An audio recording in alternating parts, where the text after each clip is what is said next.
ये बंदर और बंदरिया थे, अपने पिंजरे की वायर तोड़ के उसमें से बाहर आ गए। They were beginning to breed. ये दाना पिल्ला होना था। इनका अपना परिवार अभी शुरू होने जा रहा था, मतलब इन दोनों का आपस में चल रहा था और अब उनके बच्चे होने वाले थे, उस प्रोसेस में ये थे। Nutty and Gutty also bred, producing 4 piglets, one of which was eaten by bird. तो ये नटी और गटी दो सुअर थे। जैसे हमने देखा वो जब लाए नटी और गटी दोनों सुअर के बच्चे तो छोटे बहुत थे, तो इतने खा पी के मोटे हो गए वहां पर कि उनके लिए पिंजरा कम हो गया था। अब ये खुले में थे, ये नटी और गटी भी ही एंड शी दोनों थे, जो सुअर थे, मादा और नर थे। तो इनका भी अभी अपना परिवार बढ़ाने, उन्होंने भी अपना परिवार बढ़ा दिया, उनके भी बच्चे हो गए और 4 छोटे बच्चों को उसने जन्म दिया। इसमें से एक बच्चा जो है ये पंछी ने भगा के खा लिया। Elizabeth was so concerned for the safety of the remaining 3 that she insisted upon keeping them in one of the upstairs bedrooms because there were rats on the ground floor. तो जब ये सुअर का एक बच्चा खा लिया पंछी ने, तो एलिजाबेथ को बहुत ज़्यादा दुख हुआ, जो कि जानवरों से बहुत प्रेम करती थी, पंछियों से, प्राणियों से। तो उसने बोला कि नहीं, अब नीचे के तलमाले में ये ग्राउंड फ्लोर पे रहते थे, यहाँ चूहे बहुत है, तो हम लोग अभी ये प्राणियों को पहली मंजिल, मतलब जहाँ मेहरा मनी वो रहते थे, और पहली मंजिल में लिंक्स में ये लोग थे बेंगलोर में, वहाँ पर जैसे हमने देखा कि पुराने ज़माने के, मतलब वो जो दीवान के भाई का ये बंगला था, तो उसने ब्रिटिश स्टाइल का जो है जहाँ ओपेरा बैले चलता है, इस तरह का फ्लोरिंग बनाया था, पूरा वुडन का, लकड़े का बनाया था कि हॉल का जो फ्लोरिंग था इस तरह का इतना एडवांस था। तो एक तो हॉल था, दूसरा रूम में मेहरा मनी रहते थे और बाकी एक रूम जो बची थी उसमें बाकी पौरवाद की महिलाएं रहती थी। तो एलिजाबेथ ने बोला कि अब इन बच्चों को, पशुओं को हम ऊपर की मंजिल में रखें। तो इसका इलाज बाबा ने क्या निकाला देखिए आगे। The woman fed them milk from a bottle and later bread and milk on a plate. तो महिलाओं ने वो छोटे सुअर के बच्चे थे उनको दूध पिलाया और बाद में प्लेट पे उनको दूध और ब्रेड दिया खाने को।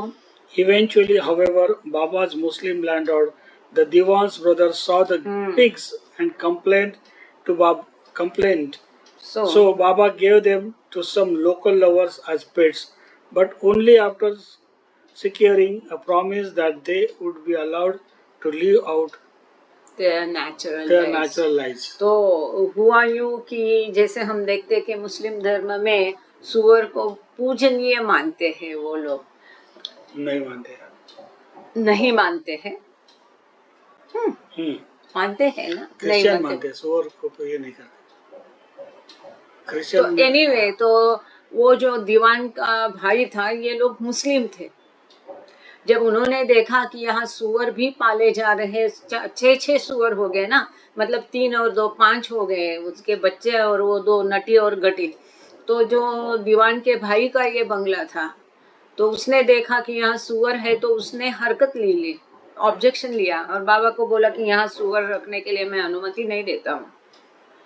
तो फिर बाबा ने एक अपने बाबा प्रेमी था उसको दिया ये सुअर, और उसको बताया कि उनको एकदम स्वाभाविक नैसर्गिक जीवन जीने दो, और इनकी ये नटी गटी जो सुअर और उसके 3 बच्चे थे, इनके बहुत अच्छे से देखभाल करना, ऐसा बाबा ने उस प्रेमी को कहा। Baba always found time for animals. A little sidelight into Baba's less busy hours. Kitty wrote in a letter to Becker's is the interest he takes in the zoo, which grows from day to day. Baba personally supervises the animals and says what they are to eat and when they are to be free, as of course all cannot have full liberty at the same moment. एक minute ना बोलो। तो वो कहती है कि बाबा के पास ये पशुओं को प्रेम करने के लिए हमेशा समय रहता था। उनके इतना बिजी शेड्यूल में से थोड़ा सा वो समय वो पशुओं को देखभाल करने के लिए निकाल ही लेते थे। उनके वो प्रिय आवर्स थे। और वो किटी डेवी जो है वो बेकेट्स विल बेकेट्स जो थी लंदन में, तो उसको पत्र लिखकर उसकी सब जानकारी देती थे वो सभी लोग, यहाँ क्या हो रहा है, बाबा के हालचाल वगैरह। तो उसमें वो लिखती है, वो बाबा इतना इंटरेस्ट लेते हैं ये प्राणीशाला में कि रोज की उनकी गतिविधियाँ और वो स्वयं पर्सनली सभी पशुओं का प्राणियों का देखभाल रखते हैं, ख्याल रखते हैं। किस प्राणी को पशु को क्या खाने को देना है, कितना देना है, उनको कभी खुला छोड़ना है, कभी पिंजरे में डालना है। पर जाहिर है सभी पशुओं को एक साथ तो खुले में नहीं छोड़ते थे, बारी बारी करते थे। मतलब ये प्राणीशाला या जू जहाँ वहाँ पर थी, इसमें भी सभी पशु प्राणियों के लिए इतना ध्यान से बारकाई से छोटी मोटी चीज में बाबा ख्याल रखते थे, ध्यान देते थे। It is lovely to watch Baba petting each in turn. Baba is very tender and considerate with animals' world as with the human, and they can play and tease Baba as none of us is privileged to do. तो वो कहती है कि ये सभी को बाबा बारी बारी इतना प्रेम करते हैं, उससे लाड करते हैं, खेलते हैं। तो इस तरह से बाबा जब इस पशु पंछियों के साथ खेलते हैं तो देखना बड़ा अद्भुत है, प्यारा सा लगता है कि जिस प्रकार से मनुष्यों को भी बाबा बहुत केयर करते हैं, प्यार देते हैं, उसी प्रकार से ये पशु पंछियों को भी वो इतना प्रेम देते हैं। और वो पशु पंछी भी बाबा के साथ इस तरह से इतना सुंदर खेलते हैं, उनका ये अधिकार है।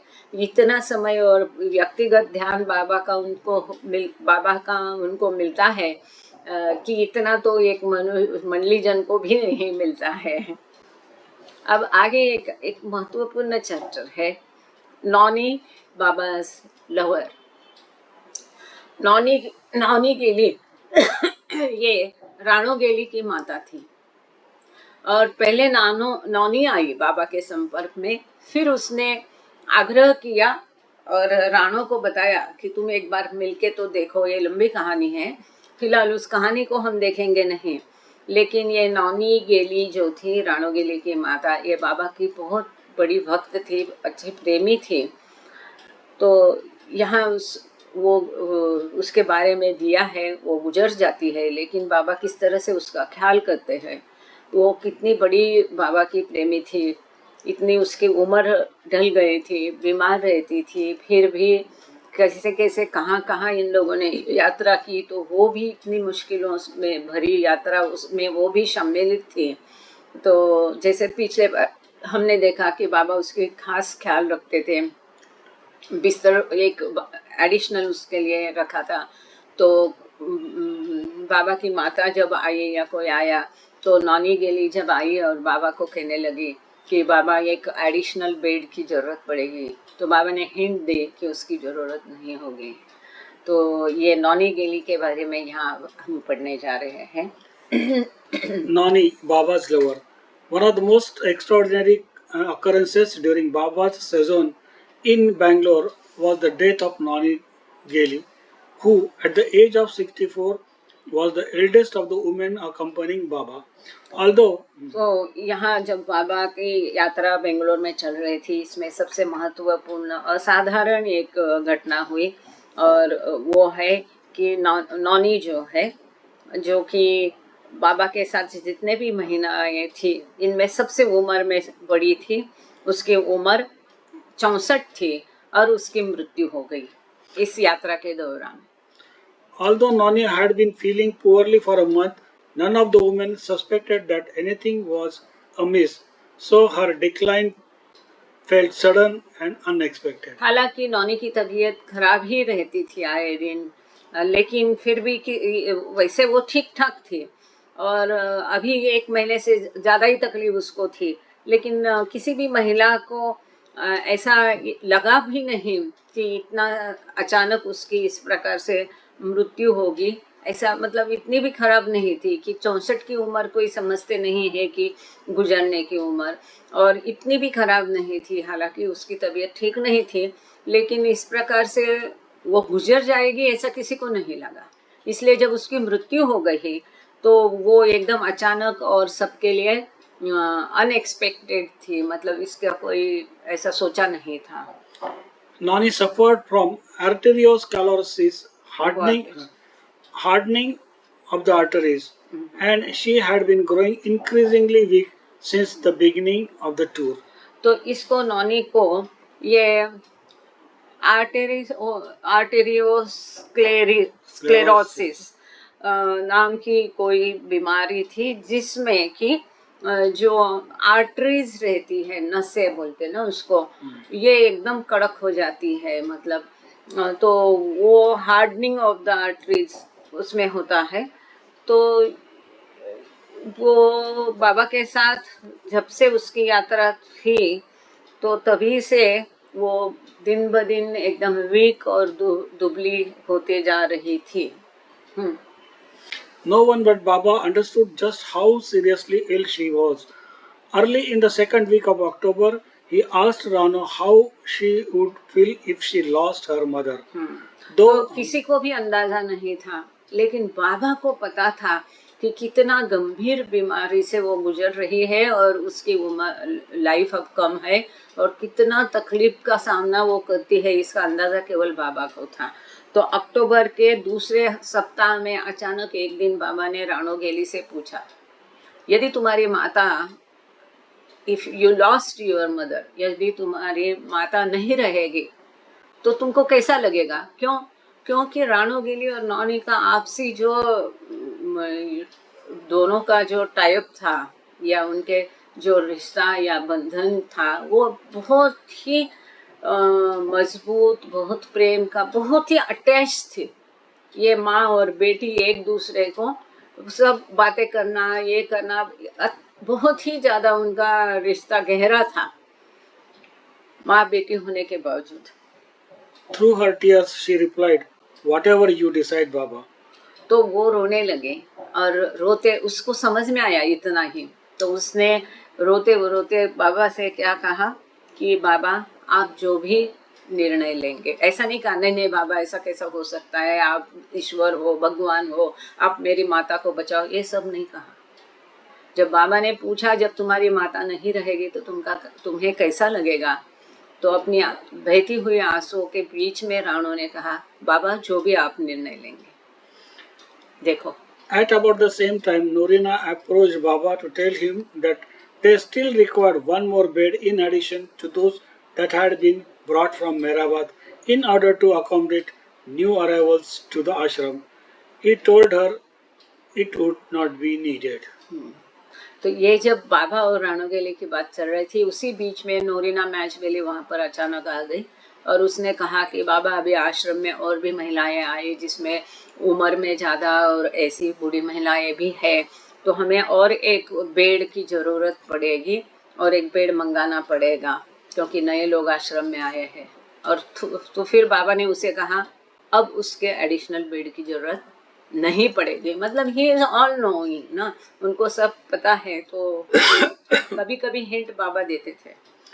Nani had been having a quiet bout of arthritis in her hands and feet, Rano observed, but she was always very stoical about it. She was taking a slight turn for the better as we began to pack up to go down to Mysore with Baba on October 19. तो जैसे हमको पता है arthritis में ना ऐसे सारे हड्डियाँ सूज जाती है, गोले आ जाते हैं, उस प्रकार से उसके हाथों में भी थे काफ़ी सारे, राणो गेली लिखती है, लेकिन इसके बारे में इतना ध्यान वो इसका कोई इशू नहीं करती थी। अरे ऐसा रोना धोना नहीं, अरे मेरा दिखता है दुखता है करके हमेशा रोना नहीं रोती थी, और जब भी देखो एकदम स्ट्रेट बैठ के मुंडी ऐसी जो एक रहता है और एक मीठी मुस्कान हमेशा चिपकी रहती थी उसके चेहरे पे। इतनी दर्द और इतनी कठिन उसकी बीमारी के बावजूद ऐसा कभी भी मुंह गिरा के और रोना नहीं। ये जो उनका एक है ना, स्पेशली ब्रिटिश लोगों का रहता है शिष्टाचार, और वो कभी भी इतनी भीड़ भरी बस में थोड़ी जगह में बैठती थी, फिर भी वो अपनी इसमें ऐसा एक मुस्कान लेके चेहरे पे बैठती थी हमेशा, इतनी अड़चन में बैठ के भी। तो इसी प्रकार वहाँ पर वो कहती हैं कि जैसे अभी इन लोगों ने पैकिंग शुरू कर दिया अक्टूबर 19 में मैसूर के लिए, तो उसने भी अपना पैकिंग शुरू किया। She was taking an interest in what I should pack for her when suddenly her health took a turn for the worse. One night she was mildly unwell, and the next morning she was in an oxygen tent. तो यहाँ पर राणो के लिए बताती है, अब बेंगलोर से ये लोग मैसूर जाने वाले थे, तो उसकी तबीयत ज़्यादा ही बिगड़ गई, तो राणो के लिए उसकी मदद करती थी पैकिंग के लिए। तो वो इसमें बहुत ध्यान से इंटरेस्ट दे के बता रही थी कि क्या क्या पैक करना है, कहाँ क्या रखा है, कैसे करना है, जो होता है यूजुअली। और अचानक से उसकी तबीयत इतनी बिगड़ गई कि फिर उसको दूसरे दिन सवेरे उसको अस्पताल में ऑक्सीजन पर रखना पड़ा। Donkin also had noted that Nani's arthritis seemed to be improving, but he and Dr. Nilu were called to her side at 5 o'clock on the morning of the 14th, where they found her in heart distress, restless, pale, cold extremities, blue lips, and pain in the abdomen. We gave. तो इनको वहाँ पर दो doctor थे, doctor डॉन्किन थे, doctor नीलू थे। तो उन्होंने भी कहा उसका आर्थराइटिस वैसा ठीक है, तो लेकिन क्या होता है ना, वो जो आर्टरीज कड़क हो जाती है तो फिर ब्लड सप्लाई ब्रेन को, हार्ट को होने में दिक्कत आ जाती है, और वो समझता नहीं, दिखता नहीं है। तो इन दोनों ने कहा कि अभी उसकी तबीयत इम्प्रूव हो रही है, सुधर रही है। फिर भी सवेरे 5 बजे उन लोगों को जब बुलाया गया था 14 अक्टूबर को, तब उन्होंने देखा कि उसका हार्ट का मतलब खराब सिचुएशन उसके हृदय की थी, वो बहुत अस्वस्थ थे, निस्तेज थे, और बहुत उसके पूरे होठ काले नीले नीले हो गए थे, मतलब ऑक्सीजन की मात्रा बिल्कुल कम मिल रही थी। और जब पंपिंग नहीं होता है, ऑक्सीजन की मात्रा कम मिलती है, तो हार्ट भी और जोर से काम करके लगता है, हार्ट का भी फेल होना संभव होता है। उसके पेट में भी बहुत दर्द हो रहा था। We gave heart stimulants. Later in the day, we gave oxygen, but she got steadily worse. They told Rano that her mother would probably not live through the day. तो उनको अंदाजा आ गया, इतनी ज़्यादा उसकी कंडीशन बिगड़ गई है। इन्होंने जैसे कि पंपिंग रहता है हार्ट के लिए, वो सब शुरू किया, हार्ट को स्टिमुलेट करने की कोशिश की, जो भी टेक्निक रहते हैं काफ़ी सारे डॉक्टर लोगों के, और उसको बाद में उस दिन ऑक्सीजन भी दिया, परंतु स्टेडीली धीरे धीरे वो और ख़राब तो उसका तबीयत हो रहा था। और फिर इन डॉक्टर लोगों को अंदाज़ा आया और उन्होंने रानो के बताया कि शायद आज का दिन उसकी माँ नहीं रहेगी। Meanwhile, Baba had gone out to view the construction site for the Universal Spiritual Center at Bairamangala. When the time came for him to return to the links, it was raining heavily and the car became mired in the mud on the way back. Everyone, including Baba, got out to push the automobile back onto the road, after which Baba began to ask Chanji the time every few minutes. एक minute, हाँ। तो meanwhile ये सब जहाँ पर हो रहा था, जब नॉनी को एडमिट किया था, तब बाबा बैरामंगला का जो आध्यात्मिक सेंटर का काम देखने के लिए, उसका परीक्षण के लिए, वो जो साइट थी बैरामंगला, वो कंस्ट्रक्शन जैसा हम देखते हैं कि 5 गुरु के जो रूम है वो बाबा के समय में ही बनाए गए हैं। तो खैर उस समय ये काम चालू था, तो बाबा बैरामंगला वो कंस्ट्रक्शन साइट पर देखने के लिए गए, और जब ये समय आ गया वापस लिंक्स बंगलो जाने का, या बाबा जानते भी होंगे कि अभी मुझे वहाँ होना है, नॉनी जा रही है, इसके लिए वो कार से निकले। और तब बहुत भारी वर्षा बारिश शुरू हो गई, और फिर कीचड़ में उनकी कार फंस गई, और सभी बाबा भी इतने कीचड़ में कार से बाहर आए। बाबा ने खुद कार को, बाबा ने भी धक्का मारा। बाबा खुद कार से बाहर आके कीचड़ में बाबा ने कार को धक्का मारा। कार शुरू नहीं हो रही थी।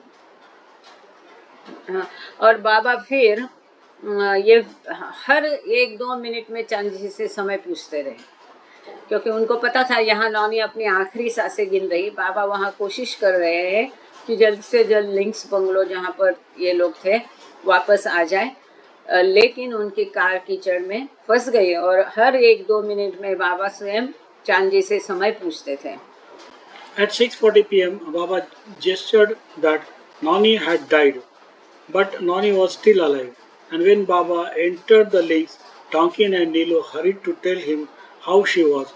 तो बाबा स्वयं गाड़ी से उतरे, कीचड़ में से गाड़ी को धक्का मारा, किसी तरह से वो लोग आए। 6:40 को शाम को बाबा ने बताया कि नॉनी चली गई, लेकिन यहाँ पर मतलब अभी बाबा रास्ते में ही थे, लेकिन यहाँ नानी अपने आखिरी सांसें गिन रही थी बाबा के इंतज़ार में।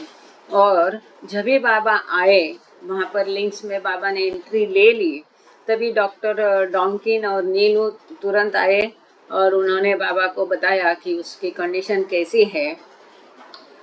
Norina called him to Nani's room, where they found her taking her last breath. Baba gently closed her eyes. अच्छा, यहाँ पर एक बात बताना भूल गए, सॉरी। वो अस्पताल में नहीं थी, जो प्री ट्रीटमेंट डॉक्टर नीलू और डॉन्किन वहीं पे उनको दे रहे थे, ऑक्सीजन देना वगैरह। तो ये लिंक्स में ही थी नॉनी। और आते ही फिर नोरिना बाबा को नॉनी की रूम में लेके गई, और वहाँ पर उन्होंने देखा तो नॉनी अपनी आखिरी सांसें गिन रही थी। बाबा ने धीरे से उनकी आंखें बंद की। She sighed deeply and her head fell to one side. तो this is very important. Baba की प्रेजेंस में उसने अपनी आखिरी सांस ली। तो मतलब बिल्कुल वो मृतवत थी, लेकिन बाबा का इंतजार कर रही थी इतनी कठिन स्थिति में। और ये बाबा ने देखते उसके आंखें बंद की बाबा ने। फिर उसने एक बहुत लंबी सांस ली। बोलते ना, ऐसा एक होता है ना, थक के हम बैठ जाते हैं तो कैसा साइड, क्या बोले ना उसको अभी हिंदी में, हाँ, इसने एक निश्वास छोड़ा लंबा नॉनी ने, और उसका सर एक तरफ लुढ़क गया। मतलब उसने अपने आखिरी सांस, जब बाबा ने ऐसा किया तो बाबा के स्पर्श के साथ उसने आखिरी सांस बाबा के प्रेजेंस में ली। This is very very important. Baba की मौजूदगी में, भौतिक प्रेजेंस में, फिजिकल प्रेजेंस में, भौतिक मौजूदगी में किसी की मृत्यु होना, ये आगे बाबा ने अब इसमें स्पष्ट किया है, हम पढ़ेंगे। हाँ, Baba had never before been physically present when any of his close ones died. Rano believed that her mother's sigh was not a sign, was a sign that she was just waiting for his touch and then. तो बाबा की मौजूदगी में अभी तक किसी की भी मृत्यु नहीं हुई थी, यहाँ तक कि उनके एकदम करीबी कोई भी शिष्य, उनके माता पिता, किसी के भी। तो फिर रानो का विश्वास है कि दैट वाज जस्ट वेटिंग, कि जिस तरह से नॉनी की हालत थी, और बाबा ने भी 6:40 को कहा वो चले गए, लेकिन उसके बाबा पर इतना निष्ठा थी, वो इतनी आज्ञाकारी थी। और जब उसने निश्वास डाला तो रानो लिखती है कि पक्का वो बाबा का ही इंतजार कर रहे थे, बाबा के स्पर्श से। And then there was only a shell there. Nani was with Baba. तो फिर रानो को कुछ नहीं लगा। वो कहते हैं कि जैसे बाबा का स्पर्श हो गया तो नानी बाबा में मिल गई। अब कुछ भी नहीं, खाली एक कवच, मतलब उसकी बॉडी, डेड बॉडी, मतलब उसकी माँ की, ये खाली शेल है, ऊपर का कवच यहाँ पर छिलका पड़ा है। नौनी तो ऑलरेडी बाबा में समा गई है, ऐसा विश्वास राणो को हुआ। Nani's last words were, "What beauty, what beauty." तो जैसे नौनी के आखिरी शब्द थे, कितना अद्भुत है, क्या सौंदर्य है, क्या सौंदर्य। मतलब हो सकता है कि उसको बाबा ने अपना असली रूप दिखाया होगा, जो भी है उसने ईश्वर को साक्षात देख लिया, इसलिए उसने कहा what a beauty, what a beauty. ये उसके आखिरी शब्द थे। क्या ये कितनी अद्भुत सुंदरता। Later that evening, Donkin and Nilu moved Nani's in her bed into a small room where Kitty placed a lamp and some burning sandalwood with flowers and photo of Baba to be laid at her head by Baba's order. They also contacted the local health officer to arrange for her cremation the following day. तो फिर उसी दिन शाम को बाद में डॉन्किन और नीलू ने मिल के नौनी को उसकी बेड में, छोटी सी रूम में, वहाँ पर उसको शिफ्ट किया, जहाँ पर किटी ने छोटा सा दिया जलाया और उसमें कुछ चंदन की लकड़ियाँ डाली, थोड़े से फूल रखे, उसके सरहाने बाबा का फोटो रखा, और ये सब बाबा की आज्ञा से किया गया। देखा क्या मतलब, जो इतना घर वाले भी नहीं करेंगे कि एक सादा दिया जला देते, वो भी ले जाने के बाद में शायद कब जलाते मालूम नहीं, पर उसमें सैंडल मतलब चंदन की लकड़ियां डाली गई, बाबा उसके सरहाने बाबा का फोटो रखा, and a photo of Baba to be laid at her head by Baba's order. बाबा की आज्ञा से उसके सराहने बाबा का फोटो रखा, है ना, photo Baba to be laid at her head, yes, और फूल वगैरह वहाँ पर रखे गए। They also contacted the उन्होंने जो लोकल हेल्थ ऑफिसर रहता है ना, मेडिकल ऑफिसर रहता है उस जगह का, उनको भी संपर्क किया और उनसे विनती की कि इनके जो है अंत्य संस्कार की अंत्य विधि या अग्नि देने के लिए तैयारी करने के लिए कहा। हालांकि नौनी ब्रिटिश थी, लेकिन इनको आगे देखेंगे, अभी हम अग्नि दिया गया। Next morning Donkin continued, Nilu and I dressed the body in a pink silk night dress and wrapped in it a sheet. Rano had asked for the head to be covered, which we did with a handkerchief. Then Norina and others covered the wrapped body in flowers, very beautiful to look at really. We then lifted the body onto the stretcher, and by Rano's wish, as the motor hairs had glass sides, covered the body with an Indian coverlet. तो यहाँ पर उसका अंत्यविधि या पहले मतलब इतना ध्यान से सारी बारकाई से एक एक चीज को दिया है, कैसे उसकी मृत्यु हो गई, उसके पश्चात कहाँ रखा, किस तरह से उसको क्या किया। तो यहाँ अगले दिन, अब ये 14 को हुआ और 15 अक्टूबर को क्योंकि शाम को हुआ, तो फिर अगले दिन डॉन्किन कहते हैं डॉक्टर नीलू और डॉक्टर डॉन्किन ने मिल के नौनी का शरीर को एक रेशमी गुलाबी रंग के नाइट ड्रेस में उसको पहनाया और उसको एक चद्दर में लपेट दिया। तो राणो ने कहा था कि उसका सर ढकना, क्योंकि क्या है कि वो हमेशा सर ढक के रखती थी, जैसा अलग तरीके से उनकी कैप हुआ करती थी, इतनी विविध तरह की कैप। यहाँ पर मैं अब इसको डाउनलोड नहीं कर रही, आप इसको देख लीजिएगा पिन अप करके, यहाँ आपको दिखाई देगा नौनी, आप देख पा रहे हैं?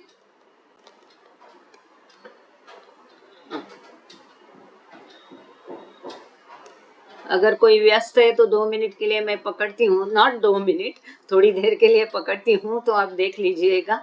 ये नौनी की चित्र है कि ऐसे विविध उसके कैप्स जमा करने का उसका शौक था। तो ये कैप को भी एक जाली है काले रंग की और उससे उसका चेहरा ढका है।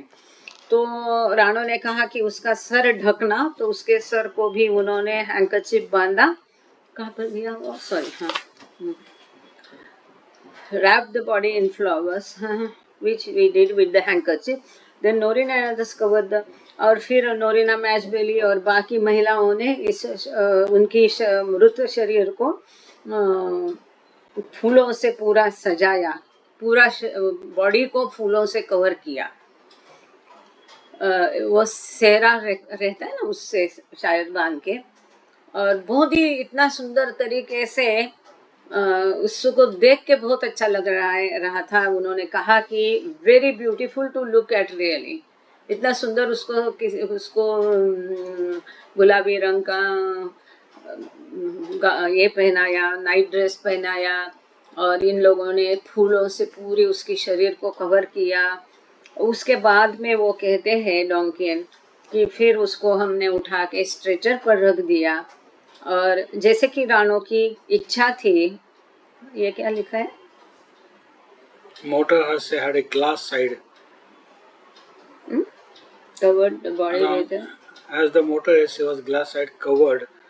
त्याच्या बाजूने हे बंद केलेलं होतं ना त्या मोटरचे जे और आहे, जैसे कि राणो की इच्छा थी साइड से उसको कवर किया गया, और इंडियन कवरलेट मतलब भारतीय तरीके से उसको पूरा जो स्ट्रेचर है उसको ढक दिया।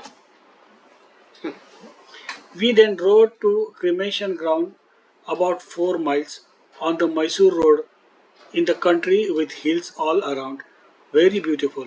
वो कहते हैं, डॉकिंग कहते हैं, बाद में फिर जो दहन विधि के लिए जहाँ की शमशान घाट होता है वो मैसूर से 4 मील की दूरी पर था विलेज में, और पूरा भोपाल में टीले थे, हिल्स थे, ग्रीनरी थे, बहुत ही सुंदर जगह थी वो कहते हैं। ऐसे ही अहमदनगर का जो अमरधाम है, इतनी सुंदर जगह होती थी वो, अभी इतनी नहीं रही, पर पहले इतनी घनी पेड़ ने, कैसे कैसे पेड़ वहाँ पर थे, छाया रहती थी, और शमशान घाट होके भी ऐसा सुंदर माहौल रहता था वो शमशान घाट का कि रियली क्या बताऊँ मैं आपको। तो इसी तरह से ये भले शमशान घाट पर बहुत सुंदर जगह थी, डोंकिन कहते हैं। A special wood pyre had been made just outside the Hindu cremation ground, and we all helped carry the stretcher to the pyre. तो क्या कहते हैं उसको, चिता को क्या कहते हैं, चिता ही कहते हैं क्या हिंदी में भी? तो हिंदी सॉरी हिंदू जो स्मशान भूमि के सामने ही एक खास चिता उनके लिए रचाई थी, और डोंकिन कहते हैं हम में से प्रत्येक ने उस चिता रचने में मदद की। ऐसा नहीं कि कोई नौकर कर रहा है और हम खाली तमाशा देख रहे, नहीं, हर किसी ने, महिला पुरुष सभी जो बाबा के साथ में मंडली थे, सभी ने वो चिता रचने में मदद की। About 30 of us came, women and men in the bus and other cars. We then put more flowers on the body, which was then covered with logs of wood. तो वो कहते हैं कि हम लोग महिला पुरुष सब मिलके करीब करीब 30 थे, कोई बस में, कोई कार में, किसी तरह से हम पहुंच गए। हमने फिर एक बार शरीर को उनके क्या कहते हैं, बॉडी को, उनके शव को फिर एक बार फूलों से सजाया, और इसके पश्चात फिर शरीर को लकड़े के बड़े बड़े इससे ढका गया, जैसे कि चिता रचते आप लोगों को पता है, चिता पर शरीर रख के फिर उसके ऊपर फिर सारे लकड़ियां रच देते हैं। The fire was lit. After cremation had been going on for quite a while, Rano recalled, I said I wanted to go back, so we left. When one of the other Westerners had the audacity to lecture her for wanting to leave while Nani was still there, Rano replied, Nani is not there, Nani's body is there. कितना अद्भुत है देखो। तो फिर अग्नि दिया गया, और जैसे अग्नि दिया तो थोड़ी ही देर में राणा ने कहा कि चलो वापस जाना है, मुझे वापस जाना है। अब जाहिर है वो जा रही तो सबको जाना पड़ेगा, तो कोई पाश्चात्य महिला ने उसका उसी हालत में लेक्चर देना शुरू किया। हर के अपनी अक्ल होती है, तो उसने बोला अभी भी नौनी है और तुम कहाँ जाने का कहती है। तो उसने जवाब दिया, ये नौनी यहाँ पर नहीं है, ये नौनी नहीं है, नौनी का केवल शरीर है। Somehow Donkin concluded death with Baba does not seem to matter. Nani had a very easy death and just seemed to creep out of her body ever so gently, no doubt Baba's work. तो डॉन्किन कहते हैं बाबा के लिए मृत्यु कोई मायने नहीं रखता था, जैसे कि हम देखते हैं हमेशा, और नौनी को बहुत आसानी से मृत्यु आ गई थी। इतने आराम से वो अपने शरीर के बाहर उसके प्राण चले गए, ये निश्चित ही बाबा का ही कार्य था। Next morning, Neelu, Chanji, Elizabeth, and I went to collect the ashes. Adi has taken them in a box to Mehrabad, where they to be buried near Baba's own future tomb. अब आप लोग सोचते होंगे इतना बारकाई से क्यों लिखा है, तो आगे महत्वपूर्ण कई बातें हम इसमें जानेंगे इसके लिए। तो यहाँ पर अगले दिन उसकी जो रक्षा है, अस्थियाँ है, उसको इकट्ठा करने के लिए अगले दिन सवेरे डॉक्टर नीलू, छांजी और एलिजाबेथ और डॉन्किन गए। वहाँ पर आदि ने एक बक्सा अपने साथ, तो ये सारा इकट्ठा करके वो सब आदि काका अपने साथ एक बक्से में मेहराबाद लेके गए, जहाँ पर बाबा का जो आगे तब तो बाबा थे, तो बाबा के समाधि का स्थान के बगल में आपने देखी होगी नौनी की समाधि सबसे बहुत मजबूत, ऊंची, एकदम जोरदार है। तो थैंक्स अहिंसा। तो वहाँ पर बाबा की आज्ञा के हिसाब से वो अस्थियां वहाँ और रक्षा वहाँ दफनाने के लिए आदि काका मेहराबाद लेके गए। आगे क्या हुआ? On October 15th, Mani noted Noni's passing in her diary, writing, Darling Noni was taken home to Mehrabad to be placed by her beloved's dome in the beloved land of the glorious sunsets. Noni's ashes were interred on Mehrabad Hill in December 1939 in a tomb that Baba had Saroj ordered for her, inscribed simply Noni, Baba's lover. तो आगे मनीमाई बताती है इसके बारे में। 15 अक्टूबर को मनीमाई अपनी diary में लिखते हैं, 15 अक्टूबर को नौनी की मृत्यु हो गई, और वो कहती है कि प्रिय नौनी को मेहराबाद अपने घर वापस लेके जाया गया, जहाँ पर उनके प्रियतम की जो समाधि होने वाली थी उसके बगल में उनको दफनाने के लिए वो रक्षा और अस्थियां, ग्लैंड ऑफ ग्लोरियस सनसेट्स, ऐसी भूमि की जहाँ पर सूर्यास्त बहुत सुंदर होते हैं। आपने भी नोट किया होगा मेहराबाद की टीले पर खड़े होके कई बार कि वहाँ के सूर्यास्त बहुत अद्भुत होते हैं, बहुत ही सुंदर होते हैं। तो वो लिखती है कि नौनी की रक्षा वहाँ पर मेहराबाद की हिल पर दिसंबर 1939 में वहाँ पर रखी गई। बाबा ने सरोज को बोल करके एक बहुत बड़ा वहाँ पर समाधि स्थान जो है उसका बनवाया था। उसके ऊपर इतना ही लिखा, नौनी बाबाज लवर, बाबा की प्रेमी नौनी। अब यहाँ एक साइड नोट है, उसको पढ़ के फिर आगे चलते हैं। हर बारीक अक्षर है। Noni's story has an extraordinary postscript. Her son Clifford was concerned that Noni died because she had not received the kind of advanced medical attention she would have had access to in the West. Donkin wrote, अब ये सब क्यों लिखा है? मनुष्य का स्वभाव, उसका मन कैसा बंदर कुल्हाटी करता रहता है, इतनी बेहतरीन उसकी केयर ली गई थी। अब जिसको साक्षात ईश्वर के सानिध्य में मृत्यु आई है, ईश्वर का स्पर्श तभी उसको हुआ था, इससे बड़ा सौभाग्य क्या। लेकिन होता है ना, सभी को बाबा को तो जानने वाले नहीं होते हैं। तो यहाँ क्या हुआ, एक पोस्ट बहुत बड़ा बखेड़ा हो गया इस केस में।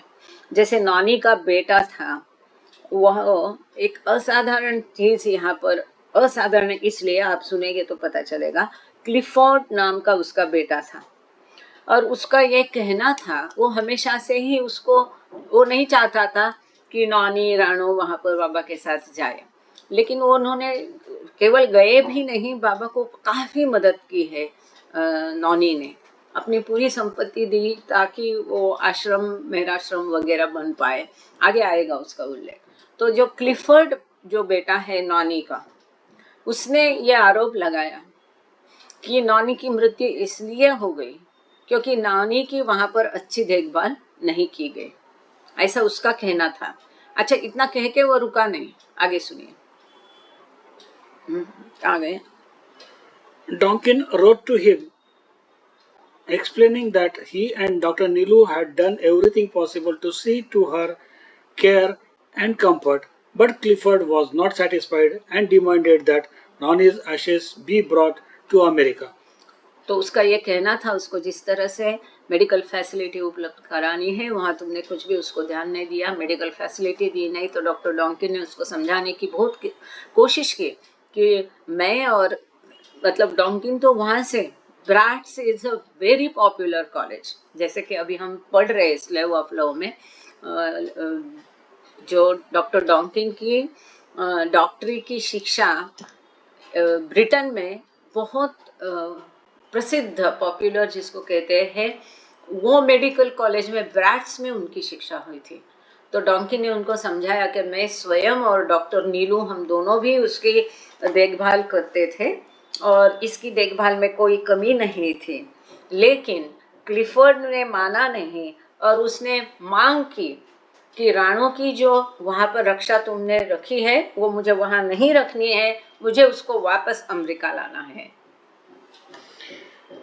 Rana was distraught at having to disturb her mother's remains, but Baba told her not to worry. तो इस प्रकार से आम ये होता है ना, अगर रखी है तो ठीक है, पर अब उस रक्षा को दिसंबर 1939 में दफनाया, इतना समय दिया था, अक्टूबर हो गया, नवंबर, दिसंबर, तो 2 महीने करीब करीब के बाद उसको ये किया था। और उसका मकबरा भी बन गया था, जो कि एकदम अच्छे से बना है, एक्स्ट्रा ऑर्डिनरी।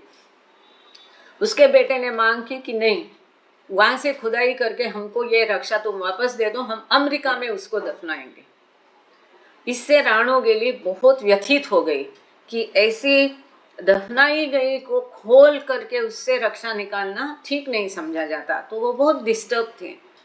तो बाबा ने उसको समझाया कि लेके जाता है तो जाने दो। Baba told her not to worry, Baba ने उसको कहा कि चिंता नहीं करे। Noni's tomb was opened and Rano brought the urn with her when she accompanied Baba to the West in 1952. तो फिर नौनी की कब्र खोली गई, उससे वो जो urn म्हणजे लोटा रहता है, हाँ, गड़ा होता है, लोटा होता है रक्षा का, उसको राणो खुद लेके गई 1952 में, 1939 से 1952। तो 1952 में जब वो बाबा के साथ अमेरिका गई, तब उसको वो लेके गई अपने साथ में। The ashes of Astal C. Gaile was now interred in the West Nottingham Cemetery in Castle Country, Maryland, next to the grave of her husband Henry. तो इनका नॉनी का नाम एक्चुअली जो था एस्टेली सी गेली ऐसा था, और राणो का भी अलग नाम है। तो ये नॉनी और राणो ये बाबा ने दिए हुए नाम थे उनके। तो ये एस्टिल गेली मतलब नॉनी के रक्षा को फिर ये वेस्ट नॉटिंघम सेमेट्री, हाँ, सेसिल कंट्री, उसके पति की जहाँ पर कब्र थी उसके बगल में ये जो एरिया है वेस्ट नॉटिंघम सिमेट्री, यहाँ पर मेरीलैंड में सेसिल कंट्री में इसको उसके पति की कब्र के बगल में दफनाया गया। The huge tomb that Baba had built for her access is empty. आप देखेंगे तो नॉनी का बहुत बड़ा है, सबसे बड़ा, उनके माता पिता का भी नहीं। तो बाबा ने उनके लिए जो इतना बड़ा कब्र बनाया था वो खाली है। Reflection of a gift of mukti. He gave her when she died, Mehra मेहर। तो बाबा ने उसको मुक्ति दे दी। This is very important. और जाहिर है स्वयं बाबा के लिए उसने इतना तकलीफ लेके भी अपनी सांसें रोके रखी थी। बाबा की उपस्थिति में बाबा का जब हाथ उनके चेहरे पर था तब उसने अपनी आखिरी सांस ली है। तो बाबा ने उसको मुक्ति दे दी है। और ये भले ही उसकी कब्र खाली है, ये खाली कब्र का अर्थ है कि वो पूरा खाली है, कुछ भी नहीं। जन्म मरण के ये जो पूरा जो चक्की में हम लोग पीसते हैं, इससे वो छूट गई, उससे मुक्ति दे दी बाबा ने। ये मेहरा मेहर पेज नंबर यहाँ पर दर्ज किया है। किसी को आगे पढ़ते हैं। Baba said that at the moments of Nani's death, he had given her mukti, liberation. ये बाबा ने स्वयं जाहिर किया कि नौनी की मृत्यु के समय ही बाबा ने उसे मुक्त कर दिया। तभी तो वो कहती थी ना, व्हाट ब्यूटी, व्हाट ब्यूटी, ये उसके आखिरी शब्द थे। और बाबा ने स्वयं जाहिर किया कि उसको मुक्ति दे दी है, लिबरेशन दिया है। He had in fact promised it to her in a letter dated December 22, 1933, when he wrote, "You have grown very dear to me, Nani, and one day I will make you realize the God, realize the goal, the greatness and perfection of which you can never imagine." Nani तो एक minute, मुझे भी थोड़ा बोल एक नहीं तो फिर मैं भूल जाऊँ। तो 22 दिसंबर 1933 को बाबा ने उसको नौनी को एक पत्र लिखा था। इस पत्र में बाबा ने स्वयं उसको ये कबूल किया था, प्रॉमिस किया था। बाबा ने उसे कहा था कि तुम मुझे बहुत प्रिय हो और तुमको मैं एक दिन जो अंतिम उद्दिष्ट है, गोल है, उसका साक्षात्कार कराऊंगा। The greatness and perfection of which you can never, ऐसी महानता और ऐसी परिपूर्णता कि जिसकी तुमने कभी कल्पना भी नहीं की होगी, वो मैं तुमको प्रदान करूंगा। और वास्तव में बाबा ने उसको दिया, केवल लिबरेशन नहीं दिया, पर जब वो कह रही है what a beauty, what a beauty, मतलब उसको वो दर्शन भी हो गया ईश्वर के, उसके असली रूप के, ऐसा हम मान सकते हैं। Nani's love for Baba was so deep that he called her Kemli, Great One. तो बाबा ने उसको केमली नाम दिया था और उसका बाबा के प्रति बहुत ही महान प्रेम था। Baba told Ranu, "Nani was one of my greatest lovers. It is because of her great share of timely contributions, among others, that the central plan could be presently started. Funds will come and come in the plenty, but to the dear departed soul goes the credit of starting my work, that is to serve mankind's greatest need. I am happy her dear name will be connected and perpetuated with this unique institution." This is very important. ये बाबा स्वयं कह रहे हैं। अगर कोई कहता है, खुद ही कहते हैं, तो बात और होती है। बाबा स्वयं उसकी महानता को उजागर कर रहे हैं। बाबा ने राणुगिली को कहा कि नौनी मेरी सबसे महान प्रेमी थी, और वो इसलिए क्योंकि सही समय पे जब ज़रूरत थी उसने बहुत बड़ा कंट्रीब्यूशन दिया। बाकी लोगों के साथ उसका भी कंट्रीब्यूशन था, जिसके कारण अभी ये जो वैश्विक आध्यात्मिक केंद्र की स्थापना काम हो रहा है, उसके कंट्रीब्यूशन के कारण ये काम हम समय पर शुरू कर पाए। ऐसे पैसा और फंड तो आता रहेगा, जाता रहेगा, भरपूर आएगा, परंतु ये जो नौनी गई वो मुझे बहुत प्रिय थी। एंड ये सबका ये सही समय पे उसने बिना कुछ ये करके वो कंट्रीब्यूशन दिया, उसके कारण ये आज कार्य शुरू हो रहा है और इसका क्रेडिट उसको जाता है। My work that is to serve, मेरा कार्य है मनुष्य की मानवता की जो जरूरतें हैं उसको पूरा करना। I am happy her dear name will be connected. मैं खुश हूँ कि इस केंद्र के साथ उसका नाम हमेशा जुड़ा रहेगा। तो अभी आप लोग जाते रहते हैं, गए भी होंगे, वहाँ पर जो पांचों गुरु के जो भी कमरे बने हैं बाबा के समय में, इसमें नौनोगेली का समय पर बहुत बड़ा योगदान था, इसको ध्यान में रखिए। Nani's relationship with Baba was different from the relationship the rest of us had with him. Ranu recalled. रानो कहती है हम लोग बाकी लोगों के से भी नौनी के बाबा के साथ जो संबंध थे ये बहुत अलग थे, भिन्न थे। कैसे? Baba would needle us, pick holes in us, but never once did he do that with Nani. वो कहती है कि हम लोगों को बाबा डांटेंगे, चिढ़ाएंगे, गुस्सा होंगे, कुछ ना कुछ हमारे साथ बाबा करते ही रहते थे, पर एक बार भी नौनी के साथ बाबा ने ऐसा कभी भी नहीं किया। ना कभी वो नौनी पर गुस्सा हुए, ना कभी उन्होंने नौनी को चिढ़ाया। Whatever was Baba's wish was her wish, and Baba never found fault with her. जो भी बाबा की इच्छा होती थी वही उसकी इच्छा होती थी, और बाबा ने भी उसमें कभी कोई दोष नहीं दिखाया। And like Mehra, Nani had no need for the tests and trials. और मेहरा जैसे ही उनको कोई भी परीक्षा और ये सब करने की, मतलब होता है ना, भक्तों की परीक्षा भी ईश्वर लेता है, तो वैसी नानी की कभी परीक्षा लेनी नहीं पड़ी। Nani wanted to be pals with me, she observed on another occasion, but also wanted me to respect her. Rano गेली उनकी बेटी है, तो राणो लिखती है कि मेरी माँ मेरे साथ एक मित्रवत व्यवहार भी करना चाहती थी, लेकिन उसी समय वो ये भी चाहती थी कि मैं उसका आदर करूं, आदर सम्मान करूं। She observed on another occasion, but also wanted me to respect her. She was the antithesis of me, feminine and delicate.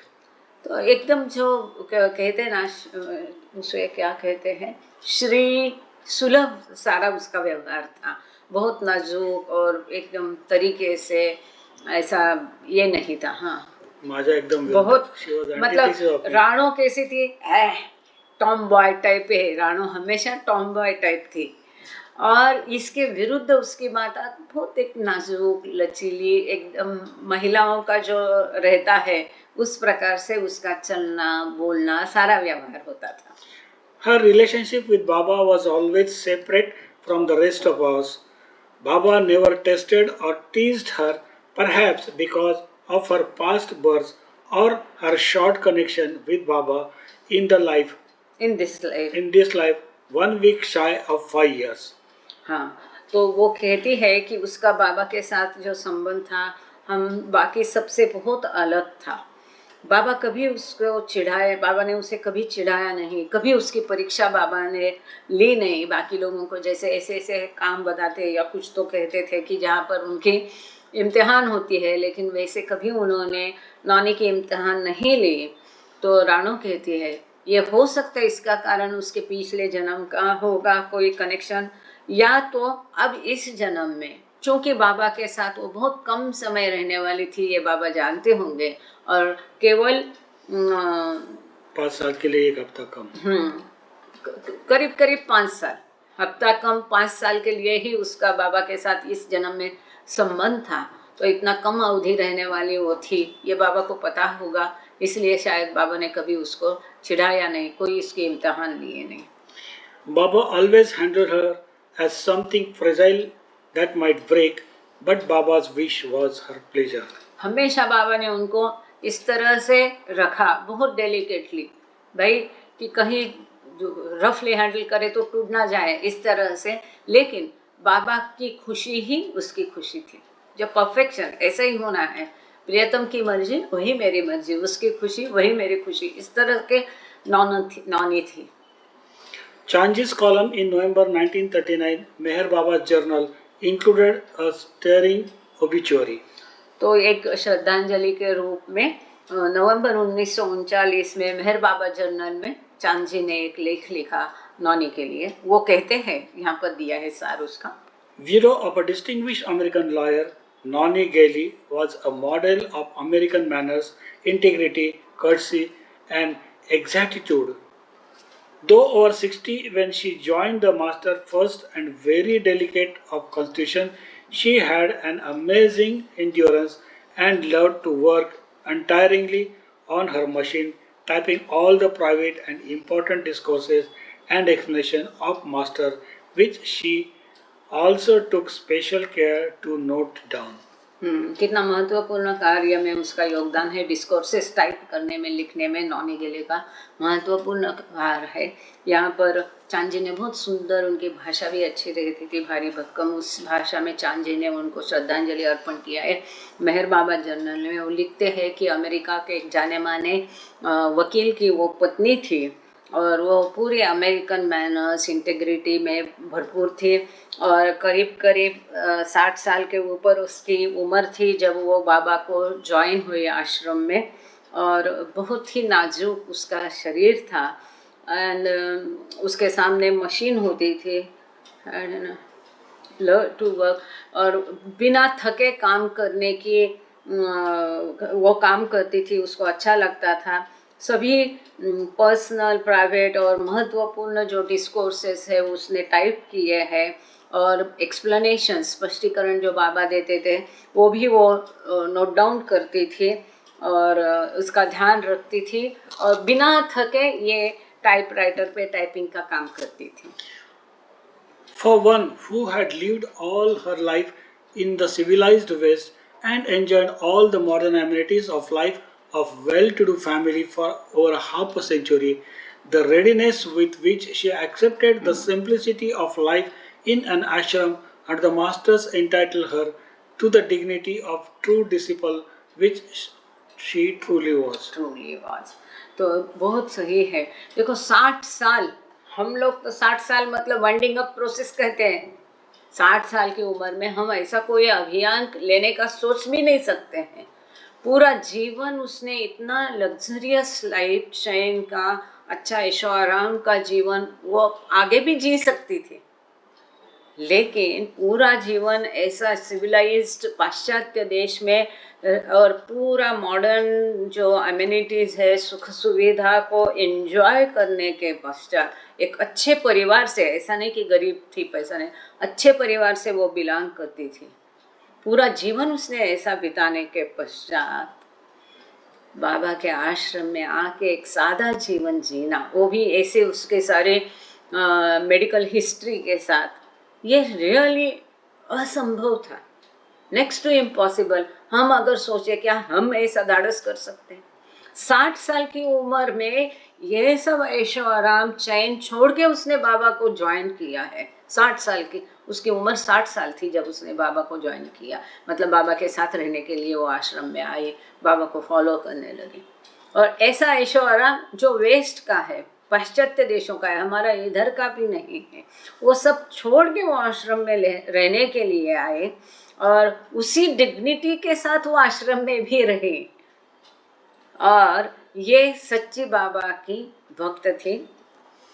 The master's last touch was like a permit for her to get away of eternity, and the great devotees and lover passed off in perfect peace to the eternal abode of love and peace. वास्तव में ना ये English में ही इतना सुंदर है, इसको हिंदी में करना वो भी मेरी अटपटी हिंदी में, मतलब और भी ये है कि बाबा का अपने गुरु का एक अंतिम स्पर्श, जैसे मानो उसके लिए वो अनंतता के द्वार से प्रवेश करने के लिए एक पास था।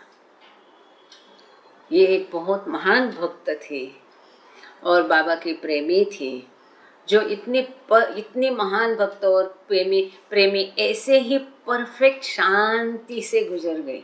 नहीं तो अंतिम क्षण में कई लोगों को कितना हाल होता है, लेकिन वैसा उसका हुआ नहीं, एकदम peacefully to the eternal abode of love and peace. ऐसे महान भक्त इतनी शांति के साथ वो शाश्वत प्रेम और शांति के जगह अपने घर रहने के लिए गए। बहुत सुंदर लिखा है शान जी ने। Noni was fondly recalled long after her passing.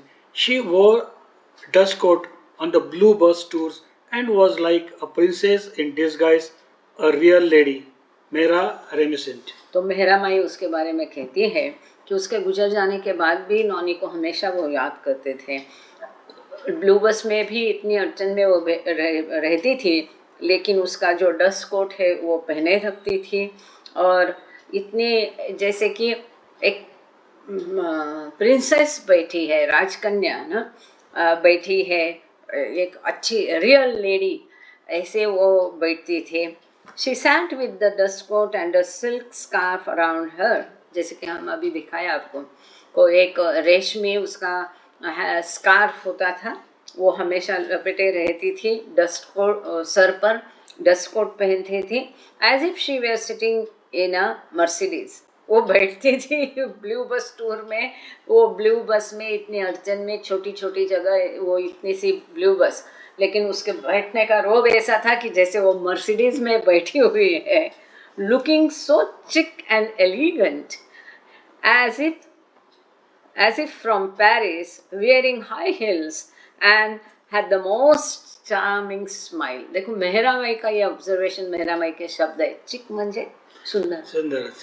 हाँ, तो वो मेहरा माई लिखती है कि ऐसी वो बैठती थी कि जैसे कि मर्सिडीज में बैठी है, इतनी सुंदर दिखती थी और इतनी एलिगेंट। एलिगेंट को क्या कहेंगे अब हिंदी में कोई लिख दे इतना एलिगेंट, बहुत सुंदर दिखती थी और एकदम ऐसे प्रभावशाली, उच्च भ्रू म्हणतात। हाँ, प्रभावशाली उच्च भ्रू दिखती थी, जैसे कि वो पेरिस से आए हैं। उसके इस दौरान भी वो हाई हील पहनती थी, नहीं, हाई हील पहनती थी, और हमेशा एक सुंदर चार्मिंग स्माइल उसके मुखड़े पे होता था, एक मुस्कान होती थी, charming. Mansari added a tribute as well in the form of disarming non-squitterer. Noni had so many different pairs of shoes and hats, but she never said no to anything Baba asked of her. तो मंसारी माई भी अपनी याद उसके बारे में बताती है कि नौनी के इतने विविध प्रकार के जूते और हैट्स थे उसके पास होती थी, लेकिन किसी को भी देने से उसने कभी भी मना नहीं किया। अगर बाबा उसको मांग लेते थे उससे हैट वगैरह मस्तों को देने को, किसी को देने को, जैसे कि हमने पिछले बार देखा कि उसकी एक सुंदर हैट थी, वो बाबा ने मस्त को दे दी। तो अगर बाबा उससे कुछ मांगते थे तो, या कोई और मांगता था, तो वो मना नहीं करती थी अपनी चीज़ें देने के लिए। Kitty observed that despite whatever grief the woman might have been feeling following Nana's death, Baba will not have us sorrowful. हाँ, दिस इज इम्पोर्टेंट। तो किटी लिखती है कि हम लोगों को जाहिर था उनके साथ ये रही, इतनी बूढ़ी व्यक्ति थी, बीमार थी, तो हम लोगों को नौनी की गुजर जाने पर बहुत दुख था, लेकिन इस प्रकार से बाबा किसी को भी दुखी रहने नहीं देते थे। तो यहाँ पर ये नौनी का महत्वपूर्ण अध्याय है। जैसे कि तीसरा नाव का उसके पिताजी वहाँ गुजर गए 31 जनवरी को, और ऐसी एक घटना हुई। हाँ, गुजराती थी, त्रिवेदी। जैसे एक बाबा प्रेमी आप लोग जानते होंगे, बहुत बड़ी बड़ी मालाएं पहनती, उसके पिताजी को वो लेके आई थी कुछ साल पहले 31 जनवरी को, और वहाँ पर मंडप में ही कार्यक्रम के दौरान उसके पिताजी को शायद दौरा पड़ा दिल का, और हाँ, Manju Trivedi, thank you sir. तो वो गुजर गए, फिर उनको नीचे लाया गया अस्पताल में, नीचे मेहर हॉस्पिटल में उनको लाया गया। वहाँ पर उनका मतलब नहलाना, उनकी देखभाल करना, उनके ट्रीटमेंट देना, क्योंकि उस समय मैं भी मुझे भी अटैक जोर से आया था अस्थमा का, तो मैं भी उधर मेहर हॉस्पिटल में एडमिट थी, इसलिए मुझे सब पता है कि इतना मतलब भाग्यशाली उनको मृत्यु आई। लेकिन उनके घर वाले ने ऐसा तमाशा किया, उनको समझाते समझाते सबके नाक में दम आ गया था।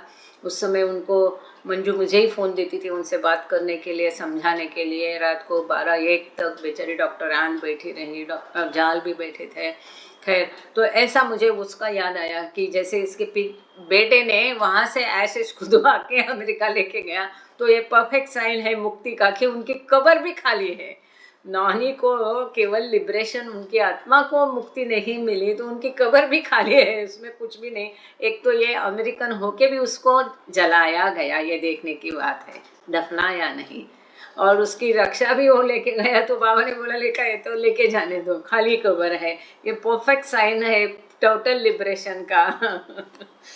आगे अब Mysore city of palaces, Mysore city of palaces, महलों का शहर Mysore. Not long before Nani's passing, देखो Baba ना, मैं पूरी कोशिश करती हूँ कि वर्ड टू वर्ड पूरा पढ़ तो लेते हैं, वर्ड टू वर्ड बताने की भी कोशिश करती, जैसी वैसी मेरी टूटकी मुटकी हिंदी है, और कोई सेंटेंस कोई शब्द नहीं रहे इसका ख्याल रखा जाता है। अगर फिर भी रह गया है तो I am sorry. Not long before Nani's passing, Baba had decided that break from ashram life was in order. तो नौनी की मृत्यु के पहले ही बाबा ने ये सोचा था कि अब थोड़ा आश्रम का जीवन वहाँ पर कुछ दिनों से महीनों से उन्होंने लिंक्स में चलाया था, अब इसमें बदलाव लाते हैं। The women's only outing since arriving in Bangalore had been to Lalbagh Botanical Gardens on the 1st and the 6th, and a visit to dairy farm on the 3rd, where they ambled through the fields. तो यहाँ आने के बाद उनका कोई outing वगैरह नहीं हो रहा था, क्योंकि बाबा अपने काम में बहुत ज़्यादा व्यस्त थे। तो केवल वो एक बार वो बोटेनिकल गार्डन जो है वहाँ की प्रसिद्ध, वहाँ पर गए थे, और एक डेयरी को गए थे। वो डेट्स दी है, उस समय में वो गए थे 6 तारीख को डेयरी फार्म को आते हैं। फर्स्ट एंड सिक्स्थ थे, आल्यानंतर पहिल्यांदा वहाँ पर पहुँचने के बाद 6वें दिन वो गए थे, बस उतना ही थ्रू द, और वहाँ पर खेत खलियान में चले थे through the field. But their next opportunity for sightseeing did not come until he arranged for a 3-night visit to the city of Mysore beginning Thursday, October 19. तो 19 अक्टूबर गुरुवार के दिन तक उनको बाहर कहीं जाने का मौका नहीं मिला, जब बाबा ने 3 दिन की मैसूर की ट्रिप अरेंज की। He wanted them to view the traditional procession that made it way through the city during the Hindu celebration of Dasara. तो आप सबको पता है दशहरा का दिन मैसूर में बहुत बड़ी जुलूस निकलता है, जिसको मराठी में मिरवणूक कहते, उसको क्या कहते हिंदी में, है ना, प्रोसेशन निकलती है। तो दशहरा के दिन में ये मैसूर का राजा स्वयं वो हाथी की अंबारी में बैठ के चलता है, सब गहने वगैरह। तो ये बहुत सुंदर एक दृश्य होता है, ऐसा कहते हैं। और ये हाथी पर ये दशहरा का दिन मैसूर में ये जुलूस निकलता है। तो बाबा चाहते थे कि उनके सारे भक्त मतलब प्रेमी उस समय उस जुलूस को देख ले, क्योंकि जब भी बाबा का कार्य होता था ऐसी भरी भीड़ में वो मौका बाबा कभी छोड़ते नहीं थे। फिर वो पिक्चर की भीड़ हो, नाटक की हो, या कोई प्रोसेशन हो, या मार्केट हो, जतरा हो, तो बाबा कोई भी शहर हो, बाबा भरी मार्केट में एक चक्कर लगाते थे। वो स्वयं इन डिस्गाइज रहेंगे, इनकॉग्निटो घूमेंगे, लेकिन भरी भीड़ में बाबा जरूर जाते थे और उनका कार्य भरी भीड़ में होता था। तो जिसके लिए मेहरबान जैसा वाला कहते हैं कि एक तो भीड़ में बाबा का कार्य होता था, या तो सेक्लूजन में एकांतवास में होता था। वहाँ मिडवे कुछ था ही नहीं, बीच का कुछ नहीं है। तो मेरे ख्याल से ये 7 नंबर का वीडियो होगा मेहरबान जैसा वाला का, या 6 नंबर का, जो कल ही मैंने ब्लू बस टूर में फिर उसको मतलब बी विद बाबा में डाला ही था। ब्लू बस टूर के जो ग्रुप है अपना, उसमें कल ही दोनों ग्रुप में मैंने वो वीडियो डाला है, उसको ज़रूर सुनना। यही सारी बातें उसमें वर्ड टू वर्ड आपको सुनने को मिलेगी, आनंद आएगा, अच्छा लगेगा। हाँ। On October 10, Chanji had contacted the Assistant Engineer No. 1 Subdivision, Mysore, regarding amenities at Ellawal, Bangalore, where Baba intended to stay.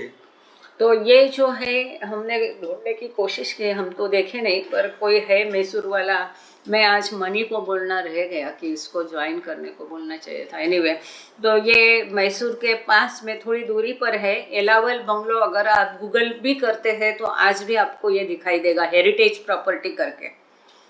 Google में जाके आप येलावल, लेकिन येलावल मतलब YE करना, YELWAL, ऐसा करो तो आपको मिल जाएगा गूगल में ये बंगलो का कहाँ स्थान है। अभी भी है ये येलावल bungalow.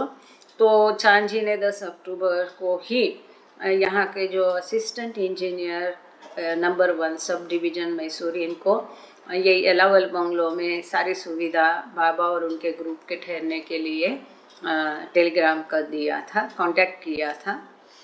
The palatial country old home, century old, the palatial century old home, which had once served as the official residence of the British governor, now belonged to the Diwan.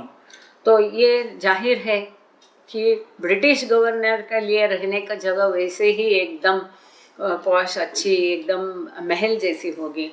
तो एक समय में ये कई शतकों पुरानी वास्तु थी, जहाँ पर ये ब्रिटिश मतलब उसके पहले ये कोई महल ही होगा, ब्रिटिश के पहले भी किसी राजा का। और ब्रिटिशों के समय में ब्रिटिश गवर्नर का ये रेसिडेंस था। अब ये दीवान की उसका मालिकाना हक था। एकदम महल जैसी जगह है एलावल bungalow. Preparations for Baba's arrival included access to water, arrangements for Petromax, lights, rental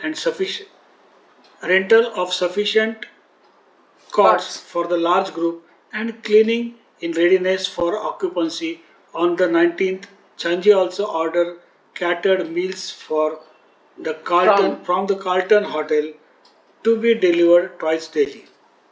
तो इसको आप नोट कर सकते हैं बिल्कुल। यहाँ पर पता नहीं मैंने कैसे नहीं नोट किया है। अच्छा, वहाँ पर हमारा कुछ काम भी पेंडिंग है नहीं क्या? जो पहले लिस्ट देते थे वो देना बाकी है। खैर, तो वहाँ पर बाबा के आगमन के लिए सभी सारे इंतज़ाम, जैसे कि पेट्रोमैक्स जो रहता था, तभी पेट्रोमैक्स बत्ती रहती थी लाइट के लिए, और सब पर्याप्त पानी, बिजली तो थी नहीं, लेकिन पेट्रोमैक्स बत्ती की व्यवस्था, उसको साफ करना, उसका केरोसिन उसमें पड़ता है तो वो रखना, ये सब, उसकी बाती को करना वगैरह। और पूरा इतना बहुत बड़ा ये दल था, ग्रुप था, तो इसके लिए सभी के लिए कॉट्स की अरेंजमेंट करना, सब कुछ साफ करके एकदम वहाँ रहने लायक वो करने के लिए, सारा बंदोबस्त करने के लिए चांद जी ने वहाँ कह दिया था।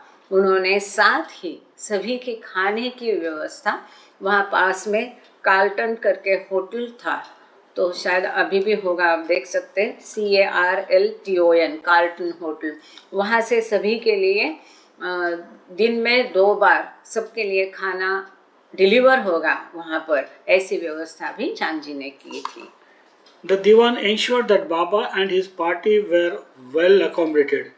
Executives on special duty during these festivities left nothing undone for such a large group of ours, Chanji observed. अब ये लोग खास मैसूर और वो प्रोसेशन देखने के लिए गए थे। अब ये जगह जो येलावल बंगलो था वो दीवान का था, तो ये जो त्योहार है दशहरा का, उसके लिए काफ़ी सारे लोग आने वाले थे। उनकी भी व्यवस्था करने का जिम्मेदारी उन्होंने अपनी एक टीम के सौंपी थी। तो उन्हीं को दीवान ने कहा था कि बाबा उनकी पार्टी को कोई भी दुविधा नहीं होए, अव्यवस्था नहीं होए। उसने अपने जो स्पेशल ड्यूटी पर एग्जीक्यूटिव्स थे उनको ये जिम्मेदारी सौंपी थी कि इसमें बाबा और उनके लिए कुछ भी, सब कुछ करना, ऐसा कुछ नहीं होना चाहिए कि नहीं किया है, ऐसा चांजी ने लिखा है। Chanji, the women's seclusion was of paramount importance. In a letter to the officials assisting with preparation for Baba's visits, Chanji wrote, तो महिलाओं की जो एकांतवास की सुविधा रखी जाती थी, इसमें भी कोई बाधा नहीं होए, कमी नहीं होए, इसका भी इंस्ट्रक्शन, सूचनाएं, कैसी जगह चाहिए, क्या क्या बाबा की डिमांड है, ये सब चांद जी बताते थे। और वैसा करके लेने का उनका जिम्मा था। उसमें चांद जी ने बहुत मेहनत करते थे, बहुत सिंसियरली, ऑनेस्टली, विदाउट सेल्फलेस, उन्होंने मतलब विदाउट सेल्फ, ऐसा सेल्फलेस सर्विस बाबा को चांद जी ने दी है। तो चांद जी लिखते हैं कि उन्होंने ये सारा जो है महत्वपूर्ण चीज़ें है कि महिलाओं की सुरक्षा, उनका एकांतवास, इसको ध्यान देना, ये सब उन्होंने उनको भी कहा, दीवान को। ऐसा नहीं है कि वो रहने को जगह दे रहे तो कैसे भी उनकी टर्म्स एक्सेप्ट करे, नहीं, हमेशा टर्म्स कंडीशन बाबा की रहती थी। जिसके यहाँ रहेंगे उसको वो माननी पड़ती थी। कई बार बाबा बोलते कि उनकी प्रॉपर्टी होके भी तुम खुद यहाँ पर नहीं रहने का, नहीं आने का, ऐसे भी बाबा का रहता था। तो वो सब चांजी ने उनको बताया। अब चांजी लिखते हैं, I shall now thank you to arrange for our group to see the Dasera procession. वो लिखते हैं कि मैं आपके आभार व्यक्त करता हूँ कि आपने हमारे ग्रुप को ये दशहरा का प्रोसेशन देखने का अवसर दिया, सारी सुविधा की। As you are already informed, amongst the group of ladies, there are a few who have been observing strict seclusion for years for spiritual reasons. तो आपको पहले ही सूचित किया है कि यही दल में कुछ महिलाएं ऐसी है, कई सालों से वो एकांतवास अपने आध्यात्मिक कारण कर रही है, एकांतवास ऑब्जर्व कर रहे हैं। The place selected must therefore be both private and quiet, giving a proper view of procession. It is तो only इसलिए जहाँ से हम प्रोसेशन देखेंगे वो जगह ऐसी होनी चाहिए कि हम प्रोसेशन को देख तो पाए, फिर भी वो जगह शांत होनी चाहिए, प्राइवेट होनी चाहिए, वहाँ पर एकांतवास के उनका ख्याल रखना चाहिए। देखो ये कंडीशन कितनी अजीब और कितनी दिक्कत वाली थी, इतनी भीड़, इतनी प्रोसेशन में ऐसी जगह चाहिए जहाँ से हम दृश्य भी अच्छा देख पाए और हमारी महिलाओं की सेक्लूजन भी आबादित रहे। तो वहाँ पर यूनानी अस्पताल करके एक अस्पताल था, उसके टेरेस के ऊपर से ये देखने की, वहाँ पर उनको बैठने की, पानी, ये सारी सुविधा इतनी सुंदर की थी उस दीवार ने। अभी भी आप वो अस्पताल है, आप गूगल करो यूनानी अस्पताल ओल्डेस्ट इन मैसूर, तो आपको ये अस्पताल दिखाई देगा। हाँ, It is only on this special occasion that Sri Baba has allowed permission to the select few observing this strict discipline to see this special procession, which is so highly spoken of all over and unique in its grandeur and beauty. तो ये जो procession थी, मिरौनिक थी, जलसा था, ये बहुत ही मान्यता प्राप्त, बहुत प्रसिद्ध, इतना वैभव, इतना सुंदर, उसका सब जगह चर्चा, वो पूरे विश्व में ये प्रसिद्ध है। तो बाबा का हमेशा का जो नियम था कि किसी की पुरुष की आवाज़ नहीं कान पर जानी चाहिए, किसी पुरुष को देखना नहीं, ये सारे जो नियम थे, तो कुछ उस प्रोसेशन के लिए खास बाबा ने शायद इन नियमों को, क्योंकि ऐसा लिखा है Baba has allowed permission to the select few observing this strict discipline. तो यही था, मुझे ऐसा लगता है यहाँ पर दिया है कि ये प्रोसेशन देखने के लिए बाबा ने थोड़े अपने कड़क जो नियम थे उनके लिए हटा दिए गए, उसको प्रोसेशन को केवल देखने के लिए। We have already mentioned this to Sir Mirza and he has told us that he will instruct the authorities concerned. तो इसके बारे में हमने मिर्ज़ा को ऑलरेडी लिखा है और उन्होंने ये खातरी दी है, एश्योरेंस दिया है कि इस प्रकार की सारी सूचनाएं संबंधित लोगों को दी जाएगी। मतलब उनको प्रोसेशन देखने की, देखो कितना कठिन था। कोई सोचेगा कि कैसे व्यक्ति है, एक तरफ बोलते हमारी महिला एकांतवास में, एक तरफ उनको इस प्रोसेशन देखना है, कैसा, ऐसा भी वो सोच सकता है। लेकिन ये बाबा की कार्य था, बाबा की रीति थी, ना ही वो सोचते थे ना ही सुनने वाले सोचते थे। तो उसने बोला कि वहाँ पर उनको कोई बाधा नहीं चाहिए, बिल्डिंग में जहाँ से देखेंगे कोई उनको नहीं देखना है, उनकी प्राइवेसी बरकरार होनी चाहिए, वहाँ पर कोई पुरुष जाएगा नहीं, उनको डिस्टर्ब करेगा नहीं। ये सारी सूचनाएं वो बोलता है मैंने अपने एग्जीक्यूटिव को दे के रखी है। Shri Meher Baba greatly appreciates it and wishes me to convey his blessings to you both and your assistants who cooperated in making these arrangements. तो चांजी लिखते हैं, चांजी ने ये पत्र लिखा है दीवान को नहीं, assisting to the officials assisting with. तो दीवान के जो एग्जीक्यूटिव थे, ये सब देख रेख ये सारी व्यवस्था करने वाले, उनमें से किसी को चांजी ने ये पत्र लिखा है। उसमें चांजी कहते हैं कि मेहर बाबा आपने जो ये सारे प्रयास किए हैं इसकी तारीफ करते हैं, और वो कहते हैं मुझे कि उनके आशीर्वाद मैं आपको कन्वे करूं। उन्होंने आपको आशीर्वाद भी दिया है आप दोनों को, और आपके जो भी सहायक हो गए जिन्होंने ये सारी व्यवस्था में आपकी सहायता की, उन सबको बाबा के आशीर्वाद। That's the beauty. Baba's entourage departed Bangalore at 3 p.m. on the 19th. Elizabeth chauffeured Baba and some of the Easterners in the week. तो 19 तारीख को 3 बजे 19 अक्टूबर को 3 बजे शाम को ये लोग दोपहर को वहाँ से निकल गए, और बाबा को अपनी गाड़ी में बिठा के एलिजाबेथ कार चला रही थी, और कुछ और भी पौरवाद्य महिला भी उसमें गाड़ी में थी। में थे। उसकी बिग सीडान गाड़ी थी एलिजाबेथ की। While Donkin transported the remaining women in the blue bus. तो बाकी महिलाओं को ब्लू बस में बिठाया, और डॉन्किन गाड़ी को चला रहे थे, ब्लू बस को। Jalbhai and Eraj traveled in the Chevrolet. Papa, Meherwan and Gustaji traveled by the rail the following day. तो यहाँ पर सबकी व्यवस्था ये बाबा स्वयं ध्यान देते थे कि कौन किस माध्यम से यात्रा करेगा। तो यहाँ पर जो सरोज ने गाड़ी भेजी थी, शेवरलेट भेजी थी अहमदनगर से या नासिक से, उसमें जाल भाई मतलब बाबा के भाई और एरज थे उसमें, और भी कोई होंगे उसमें। हाँ, इसी में मेहरवान जसावाला भी थे, जैसे कि हम उस इंटरव्यू या वीडियो से देख सकते हैं। और पप्पा जसावाला, मेहरवान ये भी थे इसमें, और गुस्ताद जी भी थे।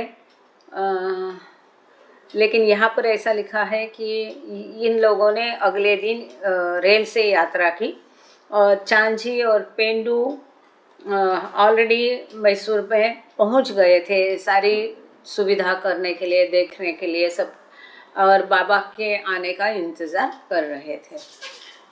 Soon after they set out on the drive, Baba ordered Elizabeth to stop off at the road leading into the site for the new center so that Mehra could view it from a distance. It would be her only. It would be her only visit. तो जैसे भी वो लोग निकले तो बाबा ने तुरंत बताया कि जो साइट है बैरामंगला की, वहाँ पर थोड़ी गाड़ी लेके जाओ ताकि मेहरा उस साइट को देख ले। और ये एक ही बार मेहरा उस साइट पर गई, ना उसके बाद में गई ना पहले गई। हाँ। Continuing on, they reached their lodging in Mysore at 6 p.m. तो फिर उन्होंने यात्रा जारी रखी और 6 बजे शाम को वो मैसूर पहुंच गए। The Grand Bungalow was situated on a secluded property located nearly 10 miles outside the city. तो ये जो येलावेल बंगलो था ये बहुत सुंदर था और एकदम एकांत था, वहाँ पर भीड़ भाड़ वाली जगह पर नहीं था। मुख्य शहर से 10 मील की दूरी पर, मतलब मैसूर से 10 मील की दूरी पर ये बंगला था। With a view of the Nilgiri hills to the west. उसकी पश्चिम में पूरी नीलगिरी पर्वत की चोटियाँ दिखती थी। It was so large that the men were able to occupy one wing without compromising the seclusion of women who occupied the other. तो ये बंगला इतना बड़ा था कि महिलाओं की एकांत को कोई बाधा आए बिना, पुरुषों ने पूरी एक विंग अपने हिस्से में उनके आ गई, वहाँ पर वो भी उसी बंगले में रह पाए। Mysore, the garden city, is always beautiful, Chanji observed. चांजी लिखते हैं कि मैसूर जो है ये बगीचों का शहर है, हमेशा ही बहुत सुंदर है। But during the Dasera festival, which is the year's greatest event, it assumes quite a different aspect. परंतु दशहरे का दौरान ये एक अद्भुत अलग ही बनता है, जो कि उनका बहुत महत्वपूर्ण साल में सबसे बड़ा त्योहार होता है। It is a veritable fairyland on earth. The panoramic view from the Chamunda hills at sunset with its golden reflection of the palatial buildings and also the Raj Palace exquisitely illuminating at night are sights quite unforgettable and scarcely seen elsewhere in the east. तो चांजी उसका सुंदर वर्णन कर रहे अपनी सुंदर भाषा में। वो कहते हैं कि पूर्व में बहुत ही अभाव से, क्योंकि बाकी प्रदेश सारा कैसा हमारा गरीब था, तो ये बहुत रिचनेस था यहाँ पर। तो चांजी लिखते हैं पूर्वोत्तर देशों में बहुत अभाव से दिखने वाला जो पूरा राजमहल एकदम दियों से इतना उसको सुशोभित किया जाता है। साथ ही में वो चामुंडा हिल, वहाँ से दिखनारा सूर्यास्त और उसके सुनहरे रिफ्लेक्शन जो ये महल जैसी बिल्डिंग पर पड़ते हैं, वो बहुत सुंदर दिखता है। बहुत ही सुंदर ये दृश्य यहाँ से हम देख सकते हैं। ऐसा साइट है कि जिसको हम कभी भूल नहीं सकते हैं और जो पूरब में बहुत अभाव से देखने को मिलता है। आगे वो कहते हैं, when fully illuminated with myriads of colored lights playing upon the endless fountains, it is a veritable Vrindavan brought on earth।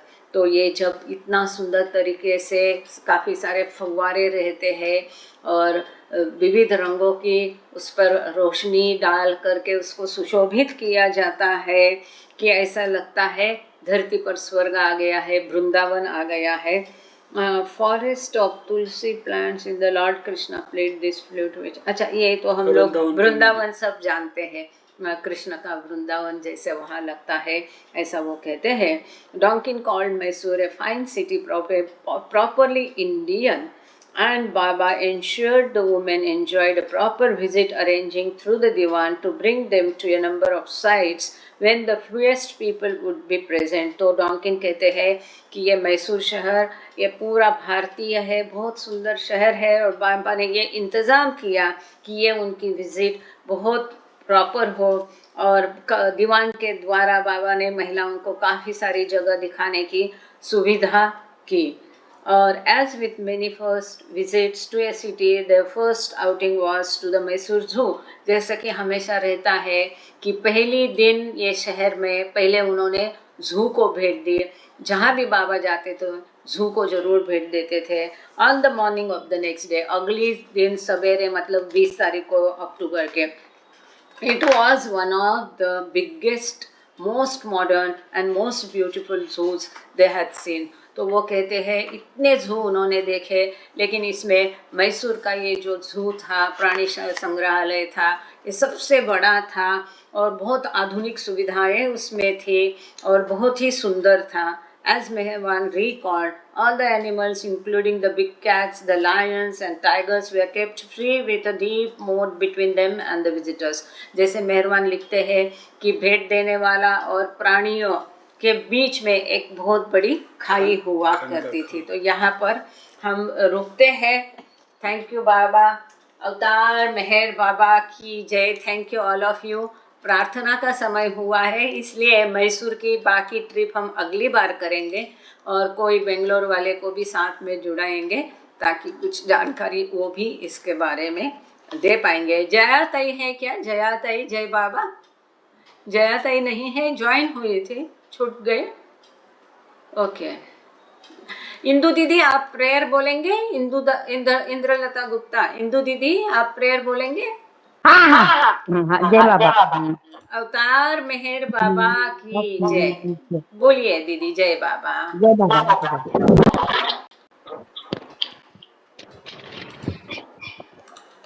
आवाज आप वीडियो चालू कर सकते हैं क्या दीदी? अवतार मेहर बाबा की जय। अवतार मेहर बाबा की जय। हे परवरदिगार, सबके राखनहार, सबकी रक्षा करने वाले, तुम्हारा कोई आदि नहीं है और न तुम्हारा कोई अंत है। तुम अद्वैत हो, तुम तुलना से परे हो और तुम्हारा पार कोई नहीं पा सकता है। तुम्हारा कोई रंग और रूप नहीं है।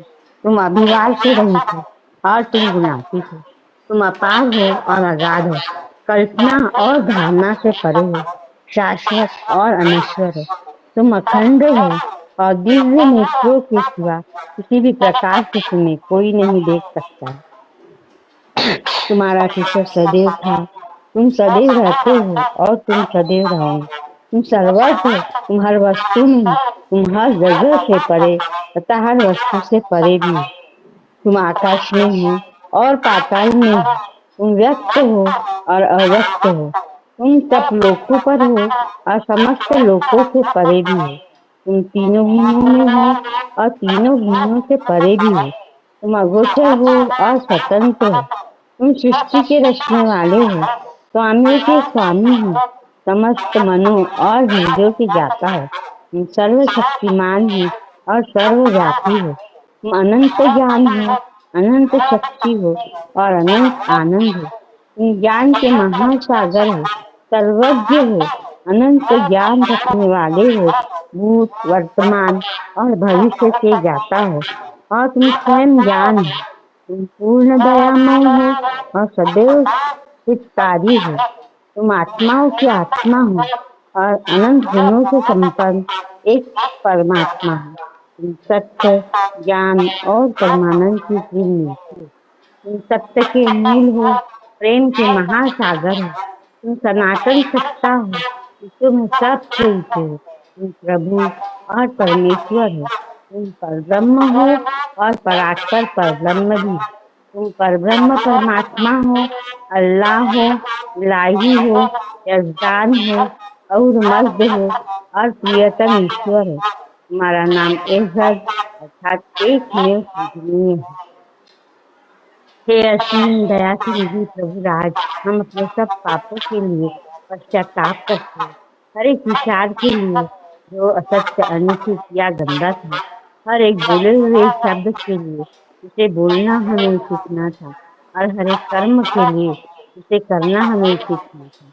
स्वार्थ से प्रेरित हर एक कर्म, शब्द तथा विचार के लिए तथा द्वेष से प्रेरित हर एक कर्म, शब्द और विचार के लिए हम पश्चाताप करते हैं। विशेषकर हर एक कामुक विचार तथा क्रिया के लिए, ऐसे हर एक वचन के लिए जिसको हमने पूरा नहीं किया, और सभी असत्य वचनों के लिए, और सभी निंदा, पाखंड, दम्भ या लोगों के पीछे उनके दोष बताने के लिए हम अनुताप करते हैं।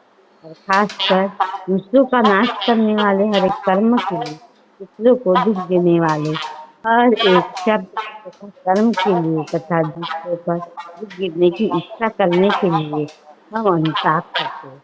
हे प्रभुराज, आप हम पर असीम दया करके हमारे पूरे पापों को क्षमा कीजिए, और ऐसे ही आपकी मर्जी के अनुसार विचार करने में, बोलने में तथा कार्य करने में जो हमारी असमर्थता सदा रहती आई है, उसको भी क्षमा कीजिए।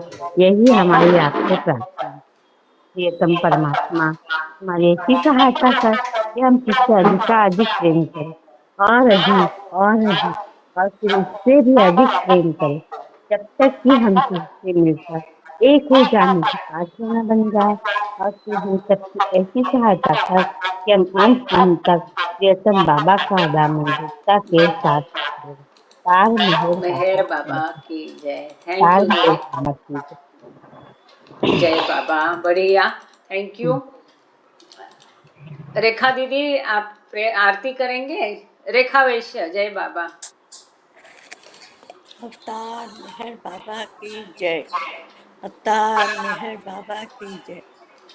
बुझावे नार जहलतनी एकर कुदरतनी परमा तू छलागी आस भक्तों ने ही बख्शे मोरे मातु आया मुर्शद में बाबा चरण पर तुझ न धरिए सर खुदाना जात थी वाके पुतई रो मेहर बातो तुझे मालिक हकीकत नो तू आशीष भी नियार तुझी तुझे डरे ध्याए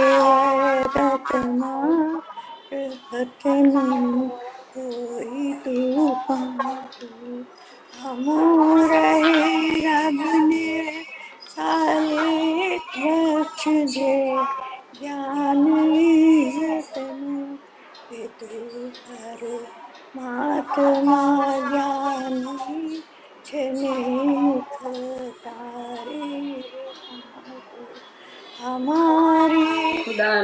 प्रेम भर दरिए खुदा ना प्रेम करावे तो हमें तरिए हमारा ना खुदा है मेरे बाबा ठहरेंगे बाबू हमारा ना खुदा है मेरे बाबा ठहरेंगे बाबू बुझावे नार जयतनी कर कुदरतनी परम तू चलावी आस भक्तों की बख्शे नूरे तू अवतार अवतार मेहर मेहर बाबा बाबा की की जय। जय बाबा कल्याणी दीदी। भगवान की जय प्रियतम मेहर प्रभु की जय जय बाबा जय बाबा। थैंक यू बाबा अहिंसा। जय बाबा। जय बाबा जय बाबा दीदी, थैंक यू। जय बाबा। जय बाबा। जय बाबा। जय जय। बोलो अवतार मेहर बाबा की जय। जहाँ कल्पना शापना पहुँची ऐसे अपरंपार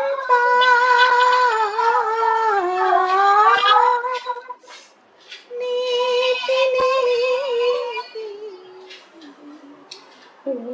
वेद पुकारे महिमा तोरी अपार दिव्य सनातन परम दया घन दिव्य सनातन परम दया घन हे जगदूतारू मिहिर मन आरती स्वीकारो मिहिर मन आरती स्वीकारो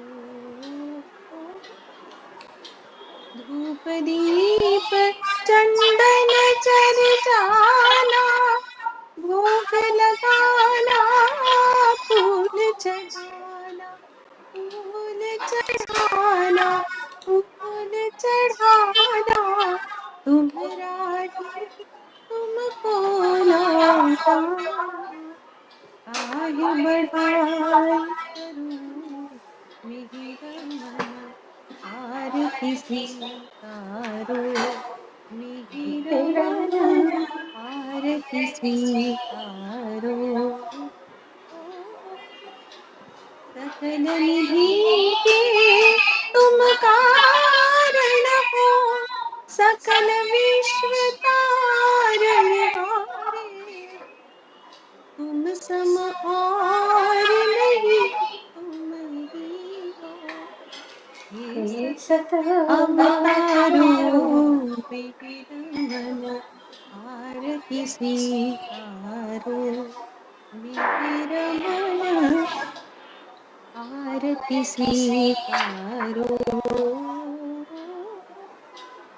सकल चराचर तुम्हारी माया माया भी तो तुम्हारी छाया तुम्हारी छाया तुम्हारी छाया तुम्हारा अंत न होई पाया तुम आनंद करो मेरे मन आरती स्वीकारो मिहिर मन आरती स्वीकारो अपने को जब जो नहीं जाने महिमा तुम्हारी क्या पहचाने क्या पहचाने क्या पहचाने जो कुछ भी कहते जाने गुण गाते तुम्हारो मिहिर मन आरती स्वीकारो स्वीकारो। सीमा नाही तुम्हारी कृपा को, क्या कोई दे सकता प्रभु तुमको। भीख तुम्ही तो प्रियजनों को, नित्य तुम्ही सुमरो। मिहिर मन आरती स्वीकारो। मिहिर मन आरती स्वीकारो। दिव्य सनातन परम दया घन, दिव्य सनातन परम दया घन, हे जगदूतारो। मिहिर मन आरती स्वीकारो। मिहिर मन आरती स्वीकारो। मिहिर मन आरती स्वीकारो।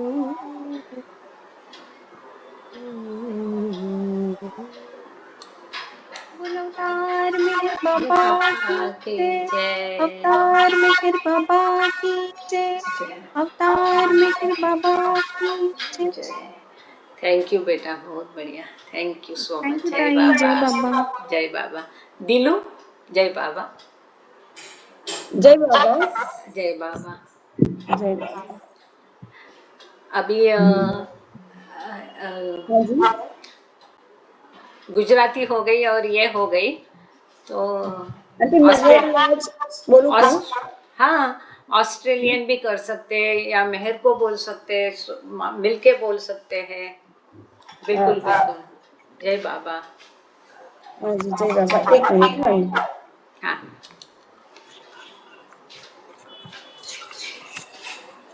Oh glorious eternal ancient one, your face is a bright transcendental sun. Lighten this dark world and the tears I weep. My heart may I give to you to keep. Creator, yet creation, yes you are. Truth and truth's body, divine avatar. Who through compassion the rivers maintains. Destroy this ignorance that life sustains. These five lights are the whirling spokes of breath of the world's will that bears me on to death. Unless you who are infinitely kind break the wheels of which is conditioned mind. This incense is my love, this flutes my art. Wish to please you, I have shapes from my heart. Accept them as you would a simple flower that has no use beyond its shining hour. You are myself, I sing to you in praise and beg your love to bear me through the days till you, the ever-living perfect one, illume my darkness with your shining sun.